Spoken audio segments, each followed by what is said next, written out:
Assalamualaikum warahmatullahi wabarakatuh. Selamat malam, kami dari kelompok 9 ingin mempresentasikan tentang Unified Process Model yang beranggotakan Iqbal Zakwan Imaduddin, NRP 29, R. Aditya Ranzanesti, NRP 128, dan Ananda Rahma Fauzia, NRP 133. Baik, pertama yang kita bahas adalah Object Oriented Approach. Dalam pendekatan berorientasi objek, fokusnya adalah menangkap struktur dan perilaku sistem informasi menjadi modul-modul kecil yang menggabungkan data dan proses. Tujuan utama dari OOD ini adalah untuk meningkatkan kualitas dan produktivitas analisis dan desain sistem dengan membuatnya lebih bermanfaat. Pada tahap analisis, model OO ini digunakan untuk mengisi gap antara masalah dan solusi yang nanti digunakan untuk mengidentifikasi objek dalam domain masalah, mengklasifikasikannya dalam istilah data dan perilaku. Lalu benefit dari OO model ini sendiri adalah memfasilitasi perubahan sistem dengan biaya rendah, mempromosikan penggunaan kembali komponen, menyederhanakan masalah pengintegrasian komponen untuk mengkonfigurasi sistem besar, dan menyederhanakan desain sistem terdistribusi. Lalu selanjutnya ada pun elemen sistem berorientasi objek. Objek adalah sesuatu yang ada dalam domain masalah dan dapat diidentifikasi oleh data atau atribut atau perilaku. Semua entitas berwujud seperti contohnya pelajar, pasien, dan beberapa entitas tak berwujud seperti contohnya rekening bank itu dimodelkan sebagai objek. Untuk atribut ini mendeskripsikan informasi tentang objek. Lalu untuk elemen behavior ini menentukan apa yang ada yang dapat dilakukan oleh objek. Ini mendefinisikan operasinya yang akan dilakukan oleh objek. Lalu kelas adalah rangkuman data dan perilakunya. Jadi objek dengan arti dan tujuan yang sama itu dikelompokkan dalam satu kelas. Lalu methods adalah metode menentukan perilaku. Mereka tidak lebih dari sebuah tindakan yang dapat dilakukan oleh sebuah objek. Lalu message adalah panggilan fungsi atau prosedur dari satu objek ke objek lain. Mereka adalah informasi yang dikirim ke objek untuk memicu metode. Pada dasarnya pesan adalah panggilan fungsi atau prosedur dari satu objek ke objek lainnya. Lalu ada pun fitur sistem OO. Jadi di sini ada empat fitur ya. Yang pertama encapsulation atau proses menyembunyikan informasi. Ini hanyalah kombinasi dari proses dan data menjadi satu kesatuan. Data suatu objek disembunyikan dari sistem lainnya dan hanya tersedia melalui kelas tertentu. Lalu yang kedua ada abstraction, yaitu proses mengambil atau memilih metode dan atribut yang diperlukan untuk menunjuk objek. Ini fokusnya pada karakteristik penting dari suatu objek relatif terhadap perspektif pengguna. Lalu ada relationship yang nantinya dibagi menjadi 4. Pertama adalah agregasi. Ini menunjukkan hubungan antara keseluruhan dan bagian-bagiannya. Lalu ada asosiasi dalam hal ini. Dua kelas terkait atau terhubung dalam beberapa cara seperti satu kelas bekerja dengan yang lain untuk melakukan tugas satu kelas bertindak atas kelas lainnya. Jadi kayak perpaduan antara semua kelas atau beberapa kelas gitu. Lalu ada generalisasi, yaitu kelas anak didasarkan pada kelas induk.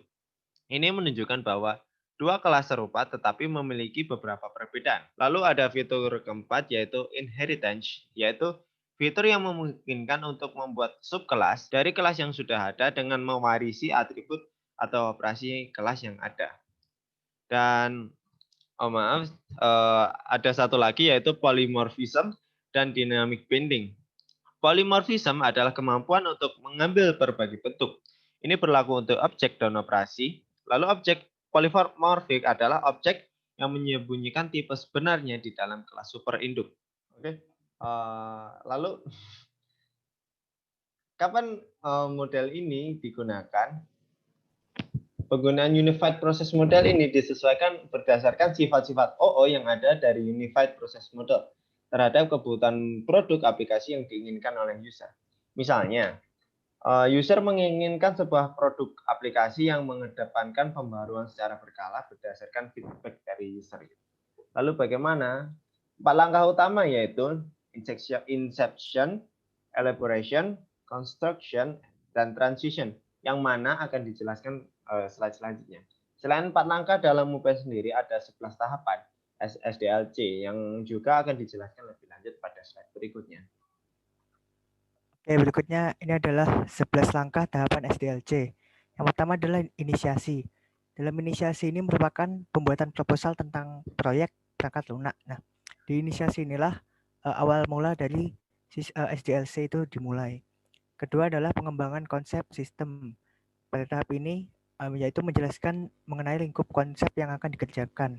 Ini juga mencangkup batasan-batasan yang ada di dalam sistem kita. Yang ketiga adalah perencanaan sistem. Pada perencanaan sistem ini akan diadakan studi kelayakan dalam pengembangan sistem. Keempat adalah analisis sistem. Di sini akan menentukan definisi dan batasan lebih jelasnya dari sistem tersebut. Kelima adalah kita mendesain. Pada tahapan desain ini kita akan mencari berbagai fungsi yang dibutuhkan oleh sebuah sistem tersebut sesuai dengan kebutuhan oleh pengguna. Yang keenam, perancangan sistem. Pada tahap ini, sistem mulai dirancang seperti analisa dan database-nya, objek, serta merancang sebuah UI. Ketujuh adalah pengembangan. Pada tahap pengembangan, mengubah perancangan ke sistem informasi yang kompleks. Kedelapan adalah integrasi dan pengujian. Pada tahap ini, kami menspesifikkan perangkat lunak sesuai dengan kebutuhan dan keinginan user. Tahap ke-9 adalah implementasi. Pelaksanaan perangkat lunak pada area produksi dengan disertai pembenahan untuk kekurangan yang ada. Tahap ke-10 ini adalah operasi dan pemeliharaan. Jadi pada tahap ini sistem akan dijalankan dan dipelihara pada area produksi. 11 adalah disposisi. Ya, aktivitas ini adalah pengembangan sistem serta membangun data sesungguhnya sesuai dengan aktivitas user yang dilakukan. Oke, berikutnya adalah Unified Process Model. Nah, Unified Process Model ini sendiri merupakan sebuah model pengembangan perangkat lunak yang menggunakan pendekatan berbasis arsitektural program dengan ciri khas adanya penggunaan use case di dalamnya. Jadi yang mencirikan dari UPM ini adalah penggunaan use case di dalamnya. Nah, dari Unified Process Model ini terdapat 4 tahapannya, yaitu pertama adalah inception atau penetapan proses bisnis inti serta perencanaan garis besar proyek. Pada tahapan ini merupakan tahapan perancangan garis besar sistem yang akan dibangun. Kedua adalah elaboration. Pada tahap ini mendesain produk secara lengkap berdasarkan hasil analisis pada tahap inception. Yang ketiga adalah tahap construction, yaitu membangun produk secara lengkap hingga siap digunakan oleh pengguna. Tahap keempat adalah transition, yakni fase perilisan produk serta melakukan penyesuaian maupun pembaruan berkala. Oke, berikutnya ini ada beberapa tabel, ada 2 tabel. Nah, yang kiri ini menunjukkan waktu yang digunakan dan resource atau sumber daya, waktu dan sumber daya yang digunakan pada tiap-tiap tahapan. Dari tabel yang kiri ini dapat dilihat bahwa tahap construction ini memerlukan paling banyak waktu juga paling banyak resource. Ini sebanding dengan apa yang dilakukan dalam tahap construction, yakni membangun keseluruhan dari sistem tersebut. Untuk yang tabel sebelah kanan ini adalah lebih jelasnya dari tabel sebelah kiri.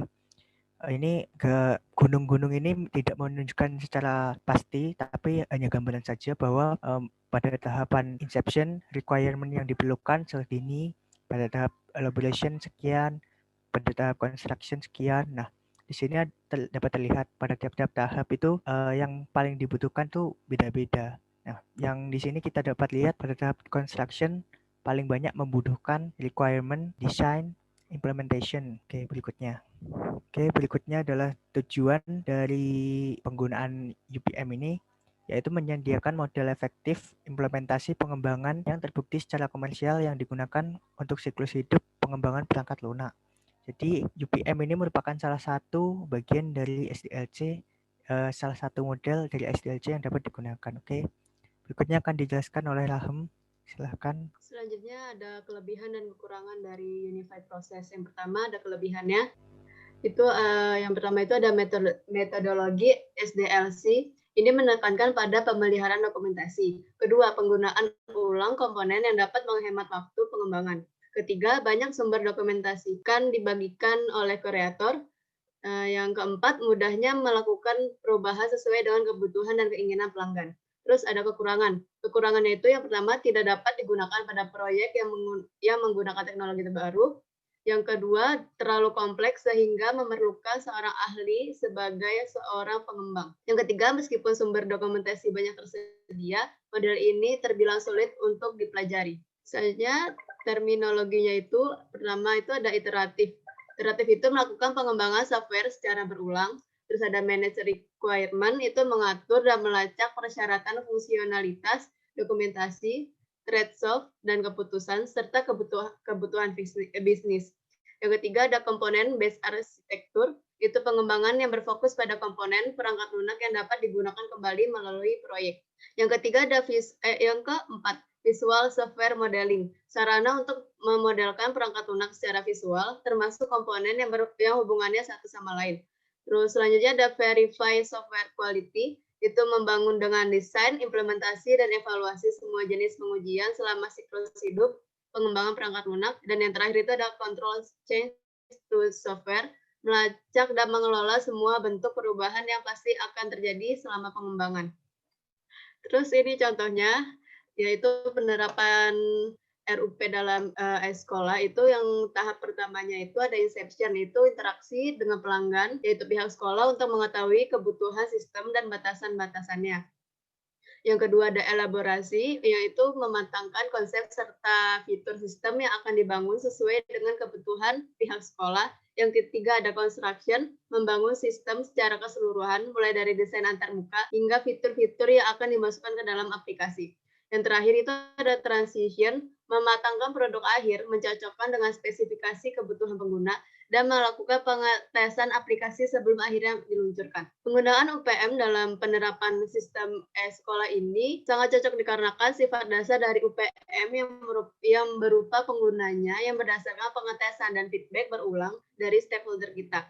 Ini memungkinkan kita untuk menciptakan sebuah aplikasi yang akan mampu memenuhi kebutuhan pengguna secara menyeluruh melalui feedback serta pengetesan secara berulang yang akan dilakukan. Selain itu, sifat object oriented dari UPM ini menjadikan developer dapat menciptakan proses tertentu untuk kebutuhan spesifik tertentu yang mana akan menaikkan kualitas dari software yang akan dihasilkan. Dan ini referensi yang kita dapatkan. Baik, referensi kami didapat dari Ashraf Anwar yang dari buku yang berjudul A Review for LUP, International Journal of Software Engineering 5.2. And then George Prihartawan, Implementasi Rasional Unified Proses dalam Sistem Informasi Sekolah tahun 2017, dan dari Wikipedia Unified Process. Dan yang terakhir adalah tutorialspoint.com, Sistem Analis and Design. Baik, sekian dari kami. Bila ada salahnya kami mohon maaf. Sekian dan terima kasih. Assalamualaikum warahmatullahi wabarakatuh.